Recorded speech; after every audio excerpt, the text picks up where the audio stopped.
பிஸ்மில்லாஹிர்ரஹ்மானிர்ரஹீம்.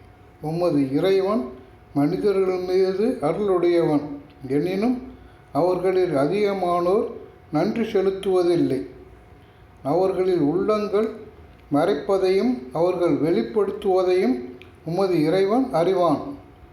பூமியிலோ வானத்திலோ மறைவான எதுவானாலும் அது தெளிவான பதிவேட்டில் இருக்கிறது. இஸ்ராயேல் மக்கள் முரண்பட்டவற்றில் அதிகமானவற்றை இக்குரான் அவர்களுக்கு விவரிக்கிறது. இது நம்பிக்கை கொண்டோருக்கு நேர்வழியாகவும் அருளாகவும் உள்ளது.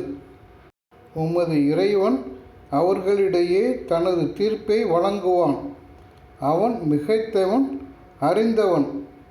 அல்லாஹுவை சார்ந்திருப்பீராக.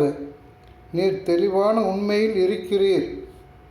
நீர் இறந்தோரை செவியேற்க செய்ய முடியாது. அழைப்பை புறக்கணித்து ஓடும் செவிடர்களை கேட்கச் செய்ய உம்மால் முடியாது. குருடர்களின் வழிகேட்டை நீக்கி அவர்களுக்கு நேர்வழி காட்டுபவராகவும் நீர் இல்லை. நமது வசனங்களை நம்பி முஸ்லிம்களாக இருப்போருக்கே நீர் கேட்கச் செய்வீர்.